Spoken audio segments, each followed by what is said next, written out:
What's up, my YouTube friends? Welcome and welcome back to today's video.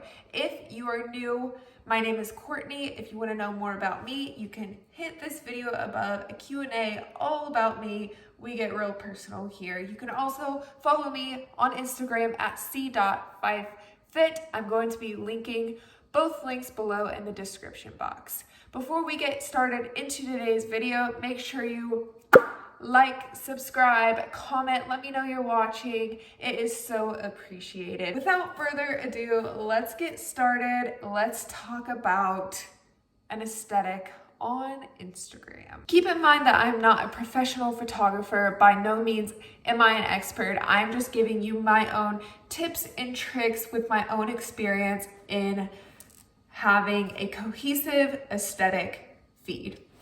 First and foremost, my main key tip is shooting all of your photos in natural lighting. It looks best, it's better for a focused, more quality photo. This photo right here has much more natural lighting, much more quality than this photo here, and you can kind of see the difference. I would definitely post this photo over this photo. My second point is, what is the setting of your photo? It wouldn't make too much sense to post a photo in a dark alley.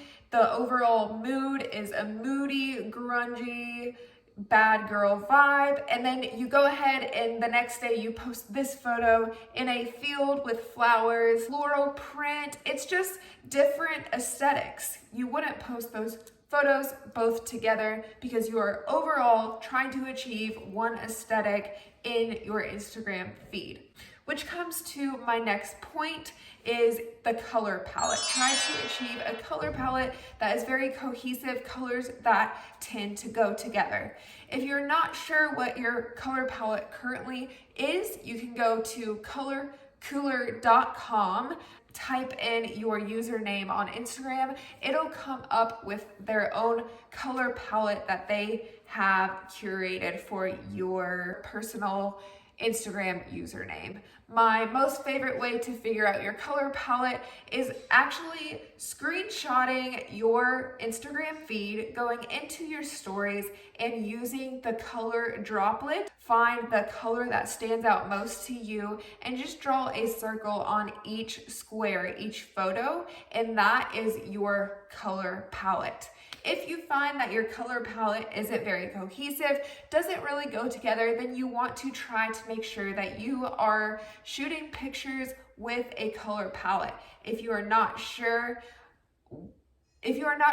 which colors go together, which colors are cohesive, aesthetic, you can actually find some inspiration on Pinterest to see what color palette matches your vibe. As you can see, my color palette was kind of like a gray, some whites, a rust, and some greens. To me, I really feel that that is my vibe. A little bit of beige here and there, that's my vibe. Very boho, very earthy, and a little bit of winter wonderland in this season. I am living for my color palette. My fourth tip is to make sure that you are shooting a variety of angles. It wouldn't be very much fun if you just took selfies for all of your pictures, or you just took pictures of you and your kids. While your kids are very cute, I don't think everyone wants to see you and your kids for every single photo in your feed. So make sure you are hitting all the angles,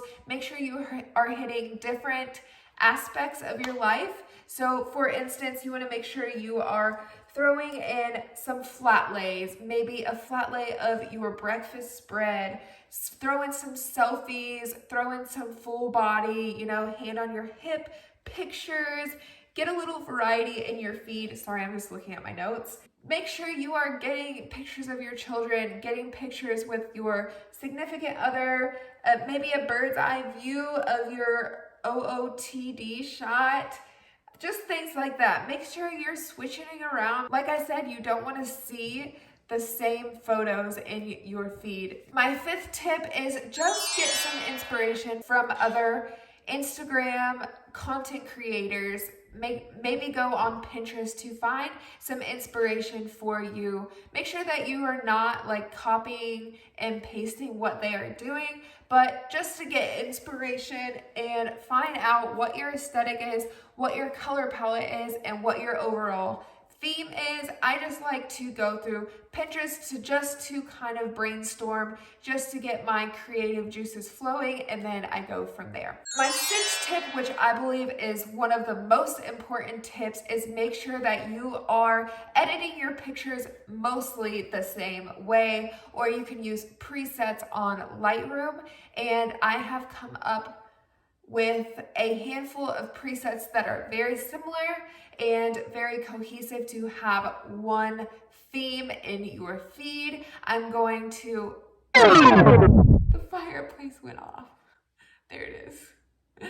I'm going to link my presets below. I feel that they are very affordable compared to other influencers slash content creators that kind of up to their price to make a very quick buck. But I do have affordable presets that I'm going to link below, and they're presets that I use for my own feed. They do kind of have like a summer vibe because of the names of the presets, but I do still use them for my fall and winter photos as well. So don't let that stray you away from the presets. My seventh tip is be consistent. Like I said before, it doesn't make too much sense to switch around your vibe, switch around your aesthetic. If you are taking photos with a white background mostly, maybe stick to that for a while. If you are taking a lot of moody photos, a lot of grungy look photos, stick to that for a while, and once you get bored, you can kind of gradually switch into a different vibe. Make sure you're being consistent, having the same color palette for the most part. Just keep in mind that there are no rules when posting. You can post what the heck ever you want on Instagram, but if you're trying to stick to an aesthetic, make sure that you are being consistent, being true to yourself and your vibe, your personality. That is really all with my tips and tricks on Instagram. I try to keep it short and sweet for you all today. I hope that you guys liked this video and found it very informative and helpful for you. Like I said, make sure you like this video. I will see you tomorrow for Vlogmas Day 15. See you tomorrow.